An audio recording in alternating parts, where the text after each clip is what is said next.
अस्सलामुअलैकुम दोस्तों, आज हम बात करेंगे क्रैमर रूल के बारे में। मान लीजिए हमारे पास एक इक्वेशन है x plus 2y is equal to 1। इस इक्वेशन को हम नाम देते हैं इक्वेशन I का।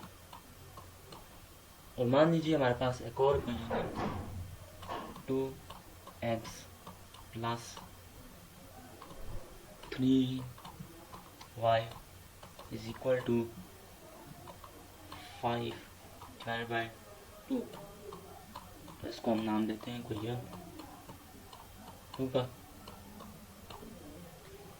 और हमसे पूछा गया है कि इस इक्वेशन को हम क्रैमर रूल के ज़रिए सॉल्व करें, यानी कि हम x और y की वैल्यू फाइंड करें। जब भी सॉल्व करने की बात आती है तो इसका ये मतलब होता है ना कि x और y की वैल्यू फाइंड करना। तो सबसे पहले हमें जो करना है और ये करना है कि इसको थोड़ा ऊपर कर देना है और इसको हम इक्वेशन फॉर्मेट लिखते हैं। पहले इक्वेशन फॉर्मेट हमारे पास कुछ ऐसा आता है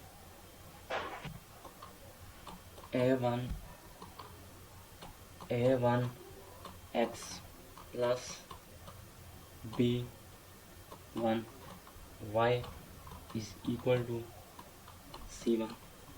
और इसी तरह a2 x plus b2 x is equal to c2। ये हमारे पास इक्वेशन की फॉर्म में है। ये हमारे पास इक्वेशन फॉर्मेट है।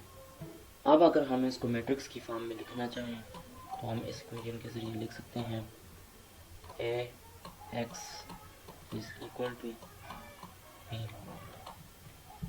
अब ये ax is equal to b जो है ये हमारे पास लिखा जा सकता है ऐसे भाई, ऐसे a1 b1 a2 b2। ये हमारे पास आ गई मैट्रिक्स A। और इसके साथ ही हमारे पास ये x है। x को हम लिख सकते हैं x y। और इसके साथ हमारे पास ये इक्वल है b के। b की जगह हम लिखेंगे c1 c2। और ये हमारे पास ये क्या हो गया, ये हमारे पास है भाई मैट्रिक्स। इसको हमने मैट्रिक्स की फॉर्म में लिख दिया है। अब अगर हम चाहते हैं कि इन दोनों इक्वेशंस को भी मैट्रिक्स की फॉर्म में लिखें तो हम लिख सकते हैं। तो हमारे पास आ जाएगा a1 x के साथ 1 मल्टीप्लाई हो रहा है, ये तो सबको पता ही होगा ना 1। और y के साथ 2 मल्टीप्लाई हो रहा है तो p1 हमारे पास है, तो a2 हमारे पास 2 आते हैं। और इसी तरह b2 जो हमारे पास 3 आते हैं और इनके साथ मल्टीप्लाई हो रहे हैं। कलर चेंज कर दूँ थोड़ा, इनके साथ हमारे साथ आ रहे हैं x y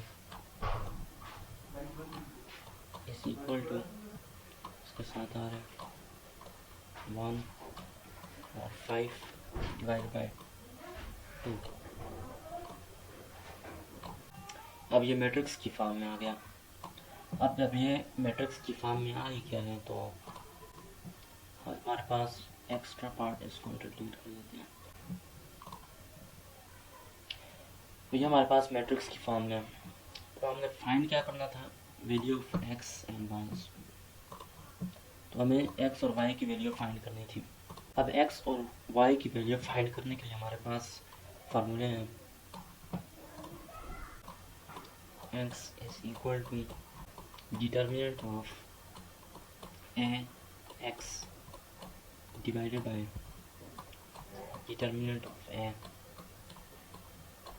Similarly, y is equal to determinant of a y divided by determinant of a. तो इन फार्मूलों के ज़रिए हम x और y की वैल्यू आसानी से फाइंड कर सकते हैं।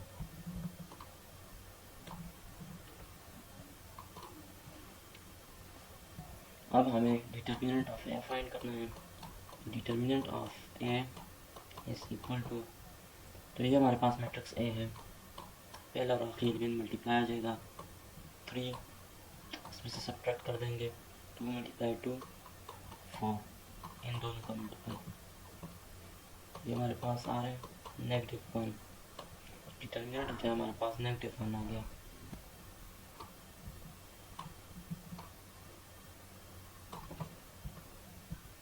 अब हमारे पास डिटर्मिनेंट ऑफ ए एक्स क्या है, तो डिटर्मिनेंट ऑफ ए एक्स इसको हम लिख सकते हैं, पहला कॉलम x और y के साथ x और y के साथ नहीं बल्कि c1 और c2 यानी इन दो नंबर्स के साथ रिप्लेस करना होगा 1 5/2, और दूसरे कॉलम को वैसे ही छोड़ना होगा, और उसके बाद इसका डिटर्मिनेंट ले लेना है। 3 1s are 3 minus 2 divided by 2 cancel 5, 3 minus 5 is -2, x हमारे पास -2 हो गया, तो x is equal to -2 divided by -1, minus sign minus से कैंसिल हो जाएगा, इज इक्वल टू 2, तो हमारे पास x इज इक्वल टू 2 आ गया। x इज इक्वल टू 2, और ये हमारे पास determinant of A.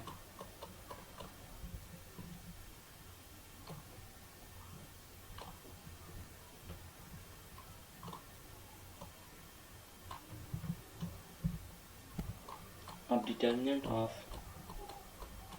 A Y divided, अब y की वैल्यू क्या होगी, तो अब डिटर्मिनेंट ऑफ ए वाई पहले फाइंड कर देते हैं।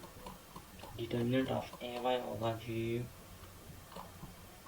पहला कॉलम वैसे ही छोड़ देंगे 1 2, दूसरे कॉलम को c1 c2 के साथ बदल देंगे 1 5 डिवाइडेड बाई 2। अब अगर इसका डिटर्मिनेंट लिया जाए तो ये आ जाएगा 5 डिवाइडेड बाई 2 माइनस 2, इसका एलसीएम लेते हैं 5 minus 4 divided by 2 is equal to 1 divided by 2। अब y क्या होगा हमारे पास, y is equal to determinant of y हमारे पास 1 divided by 2 all divided by -1। अगर हम इसको मल्टीप्लाई में चेंज हो गए तो ये -1 डिवाइडेड बाई 2, ये हमारे पास y की वैल्यू आ गई। हमारे पास x और y सॉल्व हो गया, और इसके बाद हम इसे सोल्यूशन सेट में लिख लेंगे। Solution set is equal to 2 -1 divided by 2।